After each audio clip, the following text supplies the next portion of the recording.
YouTube sure is a wonderful place. With endless bouts of content, someone can get lost in everything the site has to offer. Over 300 hours of content are uploaded every minute, all from around the world. Sometimes it's bad, sometimes it's good. There's so much variety in everything that you can find. It's entirely possible that you could just watch the regular stuff that you always do and end up finding something completely different that you had never even heard of before. You could just be watching your regular ASMR video and soon you'd end up in a video where Uganda Knuckles is diving into a Minecraft girl's tits. So much variety, even if you don't want to see it sometimes. It's still so much different than anything you've seen before. One of the most expansive and well-known concepts on YouTube is the genre of the comedy sketch, or just the comedy YouTuber. Only the best of the best. The top keg of quality is given to us and are recommended, whether it be video game parodies, or animated video game parodies, or some third option. Success can be guaranteed in a plethora of ways. On YouTube, there's no incentive to bow to the masses or sell out your brand of humor for family-safe content. Sometimes you just have a unique sense of humor that can't be matched by others, and YouTube needs to accept that, except when they don't. I only bow to my overlords not to be stricken. But my point is, we're all unique, and we're all going to be represented equally.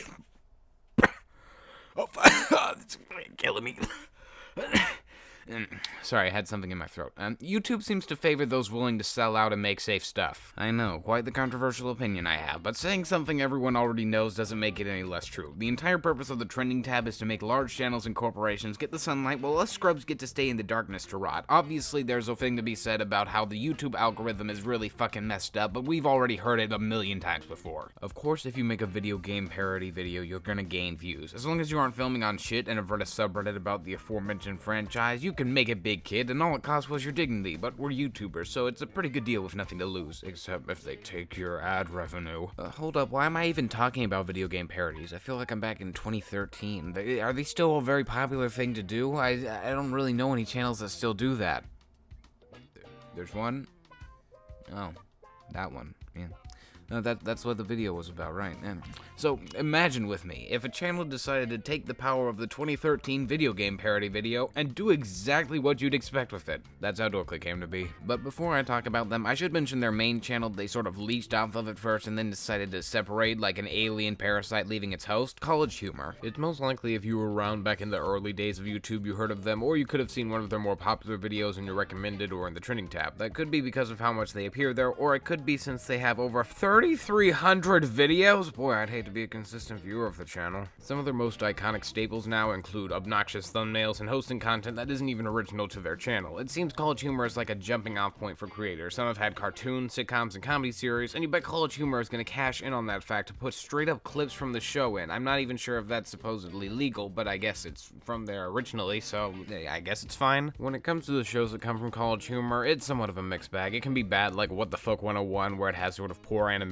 quality and is just trying to shock you half the time, and there are actually somewhat decent shows like Adam Ruins Everything, which has a good production budget and can actually be kind of informative sometimes. Actually, now that I think about it, both of these shows are about trying to ruin things through facts, except one tries to do it with good production value and attempts at comedy, while the other one just tries to shock you and doesn't really even attempt comedy and just wants you to laugh at the idea of it. Back to the channel, having that kind of content kind of confused me when I first revisited it, because I couldn't understand why they had original animations and TV show clips next to each other. The College Humor that I used to watch wasn't like that. They sort of were the originators of the short comedy skit on YouTube, having a huge influence on our current creators. They've produced several well-made videos, but over time it seems while their cast and production went up, the writing quality went down. Maybe it's because some of the original cast members left, I don't really know, but it just doesn't feel like the same sort of College Humor that was just some guys making some funny videos on the internet. At this point, it's become a corporation like Watch Mojo. Good sketches come through once in a while, but if you throw shit at a wall with a machine gun's pace, you're bound to make something stick eventually. Clearly the channel's gone downhill, but about 4 years into their run, most likely to cash in on the recent trend, some members of College Humor made Dorkly, a channel specifically for video game pixel animations. That is, until they added superhero and anime pixel animations, then top 10s, and I don't know what they're doing now, but they're doing a lot. I have no idea how people generally think of Dorkly. From the comments and like ratio, viewers seem to like it, but I'm sorry to say, Dorkly is amazing and I'm a fat piece of shit. Wait, what the fuck? Jerry, did you write this in my fucking script? Yeah, don't you piss on my College Humor, you fat piece of shit! I will fucking kill you, Jerry. Jesus Christ. Okay. Anyway, Dorkly sucks. In fact, it was never really funny to begin with. I know it's easy to point and say something isn't funny, but Dorkly has incredibly awful, lazy humor without a hint of subtlety or creativity. Writing funny humor can be difficult or easy depending on the person. The same can be applied to who finds the joke funny. Any kind of joke can be funny if you use it in a smart way. Fart jokes, for example, can be seen as barely jokes at all because the joke is, ooh, the character farted. Is that not so hilarious on its own? Or it could be funny by having the joke be someone farts when it's unexpected, the character is put into an awkward situation, and the people around them react to it. The kind of joke still probably won't make me laugh, but at least it has some thought put into it. Dorkly is the former. You could basically get all the enjoyment out of a Dorkly video by reading the title. Any joke you could think of right off the top of your head, that'll be the joke in the video. Let's look at one of their most popular videos. Pokemon meet their shiny forms. You think they're gonna say how inferior they are, or maybe point out how minimal the changes are and why it really doesn't affect skill whatsoever?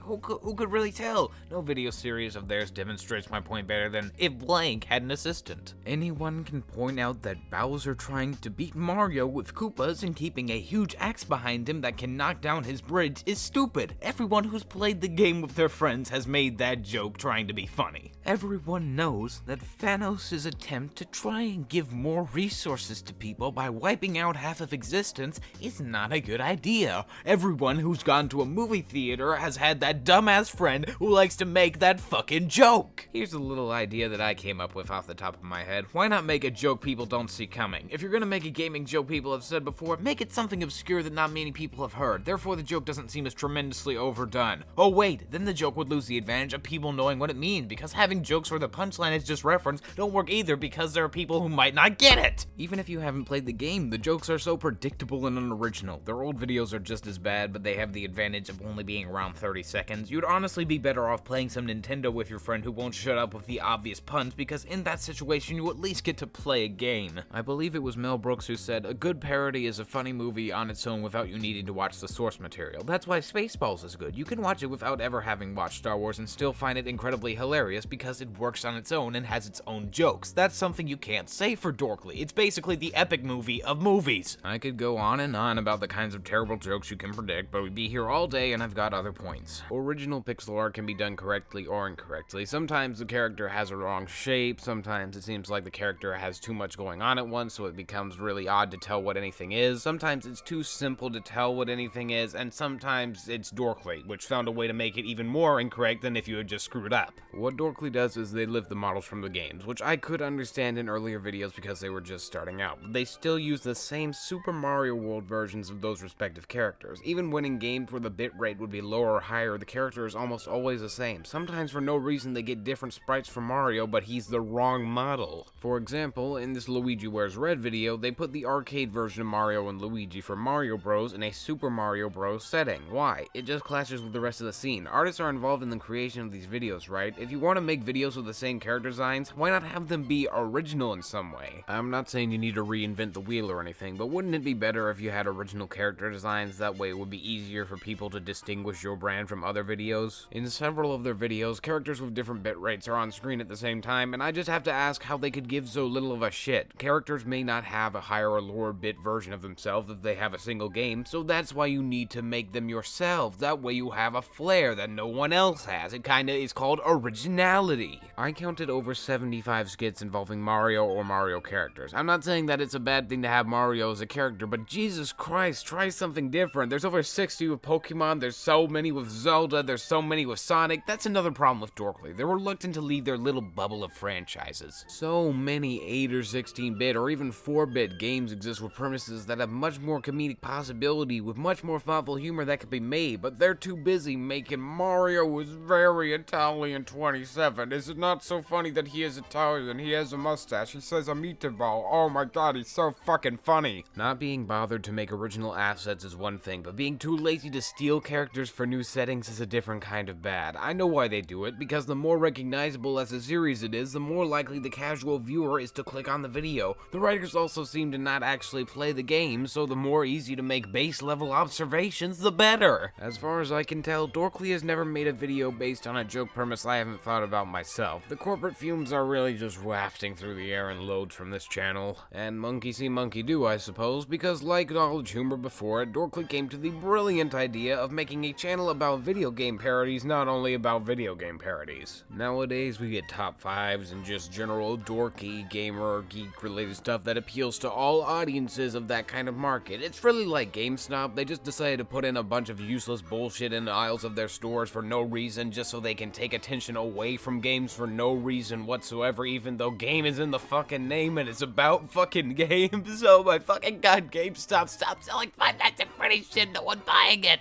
Within these new videos, we get to have jokes about how Magneto couldn't exist in the Avengers world because so many characters are made of metal or use metal, and when the writers hit a roadblock with Hulk, they just bring up how Magneto is an elderly Holocaust survivor, a point that could have been used with any of the characters, but was only used on Hulk because he doesn't use metal. Their top 5s are as boring as can be, with 2 little hosts that aren't funny, relating to games and anime usually. Sometimes thought experiment videos are brought up, like for example this one about how Mineta from My Hero Academia is the worst character from any anime.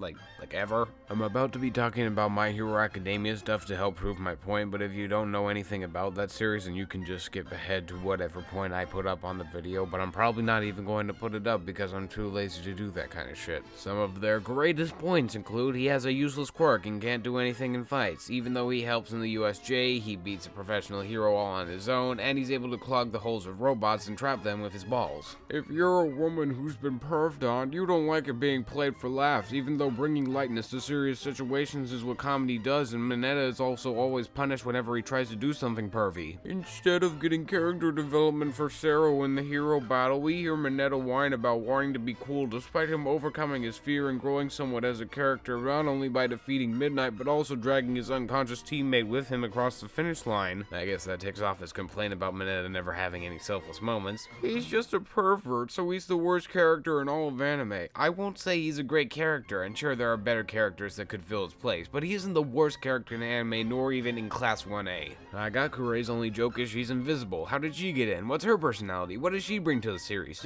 Jokes? You can't have a character specifically for telling jokes. You're clearly bringing down the series and characters with this bland, personality-less shell of a person. Mineta at least has gotten some character development since his beginning. No one who watches the series would miss it if he was gone. Literally no one. He would be your favorite character, but he's not, right? Because there's no way anyone could like him, despite the fact that in the popularity poll, he isn't even the least popular in Class 1A. Aoyama is. Sorry, I just really hate that video, and it's a good example for several of these anime thought experiment videos. They usually have very bad research put into them and feel like the person who's reviewing it doesn't seem to have even watched the show. I really fucking hate them. Speaking of hating things, Dorkly as a channel is lazy, under-researched, unfunny, and I wish I had never heard of it. I got no value from anything they had to offer, just disappointment. The physical embodiment of Control-Alt-Delete has been found, folks, and I just spent however many minutes on it. College humor died, Dorkly never got to live. Good night.